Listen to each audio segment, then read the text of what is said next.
جو شیعہ عالم دین تھے مجھے ان کا پورا نام مستحضر نہیں ہے، نقوی صاحب وہ بھی ڈاکٹر بھی ہے اور عالم دین ہے وہ بھی تھے، اور وہ بھی بہت ہی یوں سمجھیے کہ یعنی دلیل کو تسلیم کرنے والے اور بہت ہی معقول انداز میں گفتگو کرنے والے تھے۔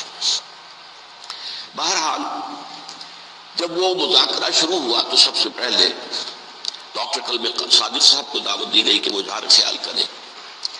انہوں نے انہی دو آیتوں کے حوالے سے جو ابھی میں نے بیان کی ہے ایک نقطہ بھی بیان کیا، کچھ اور باتیں بھی بیان کی۔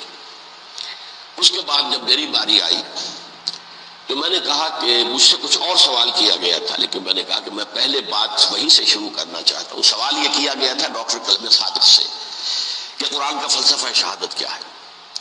تو میں نے کہا جو سوال آپ نے ان سے کیا تھا میں اس کے جواب سے اپنی بات شروع کرنا چاہتا ہوں کہ میرے نزدیک قرآن مجید میں اللہ کی راہ میں قتل ہونے کے لیے لفظ شہادت آیا ہی نہیں۔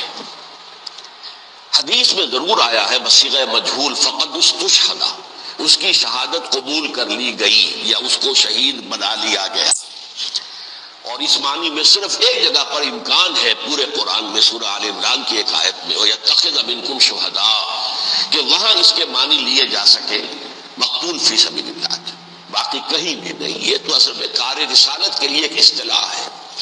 ہر رسول شاہد بن کر آیا، شہید بن کر آیا، یہاں دنیا میں وہ اپنے عمل سے اپنے قول سے انفرادی اجتماعی سطح پر حق کی گواہی دیتا رہا، اور قیامت کے دن کھڑے ہو کر پروزیکیوشن وٹنس کی حیثیت سے اپنی قوم کے خلاف گواہی دے گا کہ اللہ میں نے ان کے سامنے تیرا پیغام پہنچا دیا تھا، اب جو کچھ انہوں نے کیا اس کے ذمہ دار یہ ہے۔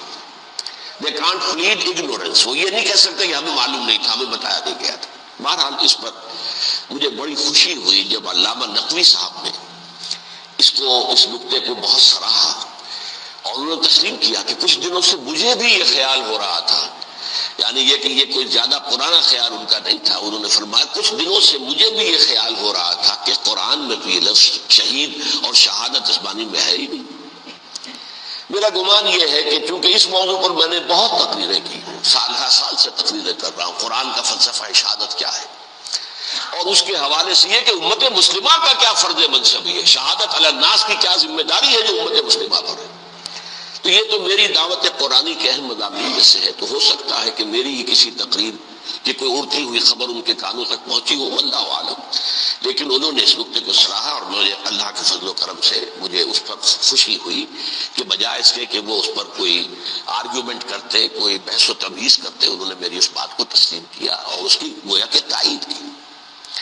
پھر میں نے عرض کیا کہ جہاں تک خلفاء ثلاثہ کی شہادت کا اور شہادت حسین یا سانحہ کربلا رضی اللہ تعالیٰ عنہم اجمعین کا تعلق ہے، اصل میں اس کو نہیں سمجھ سکتے لوگ جب تک کہ ریولیوشن اور کاؤنٹر ریولیوشن کا فلسفہ سمجھ میں نہ آئے۔ جب کسی ملک میں کسی خطہ ارضی میں کوئی انقلابی تحریک چل رہی ہوتی ہے، ظاہر بات ہے ابتدا میں تو انقلابی لوگ چند ہوتے ہیں، کمزور ہوتے ہیں، ضعیف ہوتے ہیں، ان سے کوئی خطرہ محسوس نہیں ہوتا، لیکن کشاکش کے دوران ایک وقت آ جاتا ہے کہ پھر جو مخالف انقلاب ہیں وہ یہ سمجھ بیٹھتے ہیں، سمجھ جاتے ہیں کہ اب ہماری پیش نہیں جا رہی، اب ہمارا بس نہیں چلے گا، لہذا سر چکا دو۔ اسے پنجابی محاورے میں کہا جاتا نیوی پاؤ، اس وقت تو وقت کو گزارو۔ اب اس کے بعد پھر کوئی موقع ملا تو دیکھیں گے کہ اس انقلاب کو ہم انڈو کر سکیں، کاؤنٹر ریولیوشنری موومنٹس۔ یہ اصل میں فلسفہ سمجھ میں نہ آئے، اور ریولیوشن کا فلسفہ سمجھ میں نہ آئے تو سیرت النبی سمجھ میں نہیں آ سکتا۔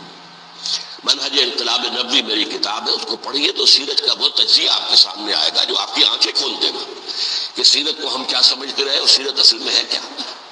بہرحال یہ کاؤنٹر ریولیوشنری موومنٹس تھیں کہ جب عرب میں حضور کو فیصلہ کن قوت حاصل ہو گئی تو جو بھی مخالفین تھے انہوں نے سر جھکا لیا، سرنڈر کیا، اسلام لے آئے، گویا کہ چھپ گئے اسلام کے لبادے میں۔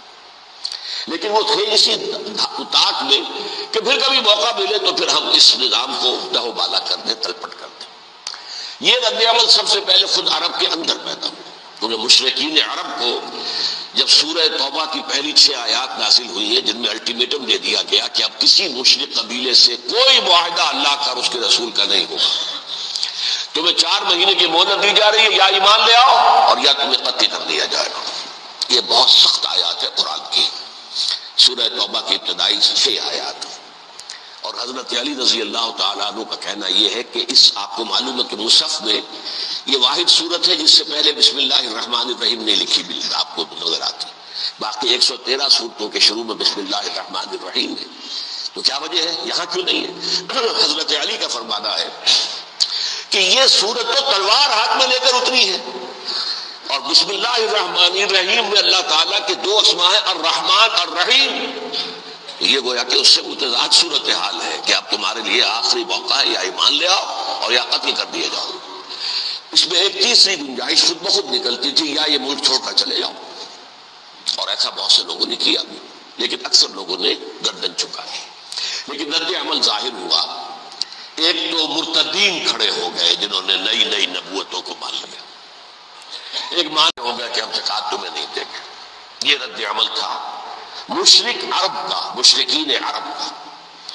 اور حضرت ابو بکر رضی اللہ تعالیٰ عنہ کے دفتر فضائل کا یہ بڑا اہم باب ہے. with an iron fist، حالانکہ وہ بہت رقیق القلب، کمزور ضعیف الجسہ انسان تھے، لیکن یہ کہ عظیمت وہ ہے ہمالا جو ہے ان کے اندر ظاہر ہوئی ہے. with an iron fist انہوں نے ان ساری جو رد عمل کی جو تحریکیں تھی انہیں کچل کر رکھ لیا، اور پھر پورے عرب کو گویا کہ اثر نو اس میں اسلام کے نظام کو کنسولیڈیٹ کر کے حضرت عمر کے حوالے کر دیا رضی اللہ تعالیٰ عنہ. حضرت عمر کے زمانے میں جو جنگیں ہوئیں اس میں سلطنت روما جو ہے، جو اس وقت کی 2 سپر پاورز تھیں، سلطنت روما قیصر روم، ہرقلیس ہرقل تھا اس وقت کا جو رومی جو قیصر روم تھا، حکمران تھا، شہنشاہ تھا، اور دوسری طرف ایرانی مملکت تھی، خسرو پرویز تھا. لیکن یہ کہ عیسائیت کے ساتھ اسلام کا اس طرح کا تصادم نہیں ہوا تھا حضور کے زمانے میں، بلکہ نجاشی رحمۃ اللہ علیہ نے تو مسلمانوں کو پناہ دی تھی. مقوقس پیٹریارٹ جو تھے ان کو اس کے الیگزینڈریا کے، انہوں نے حضور کے جو نامہ مبارک گیا تھا اس کا بہت اکرام کیا، تکریم کی، تحفے بھیجے حضور کی خدمت میں. ہرقل نے بھی کوشش کی تھی کسی طریقے سے، جیسے کوئی 250 برس پہلے یا 300 برس پہلے، 300 برس پہلے جیسے کانسٹنٹائن جو ایمپرر تھا روم کا، اس نے عیسائیت قبول کی تھی اور ساری سلطنت عیسائی ہو گئی تھی، لہذا اس کی سلطنت باقی رہی، اس کی حکومت باقی رہی. اسی طرح ہم سب مسلمان ہو جائیں، لیکن اس میں وہ ناکام ہو گیا. لیکن یہ کہ کوئی اس نے کنفرنٹیشن نہیں کی حضور سے. البتہ ایران کا معاملہ یہ تھا کہ اس کے پرچے اڑ گئے. اس نے حضور کے نامہ مبارک کو چاک کیا تھا، حضور نے فرمایا جب اطلاع ملی کہ اس نے اپنی سلطنت کو چاک کر دیا ہے، اس کے ٹکڑے کر دیے. بہرحال وہاں رد عمل شدید تھا. اور ایرانی جان لیجئے کہ ان کے اندر بہت سٹرانگ نیشنلزم ہے، آج بھی ہے سٹرانگ نیشنلزم. لہذا ان کے ہاں رد عمل شدید تھا. ان کی تو سلطنت ختم ہو گئی، نسیہ منسیہ ہو گئی.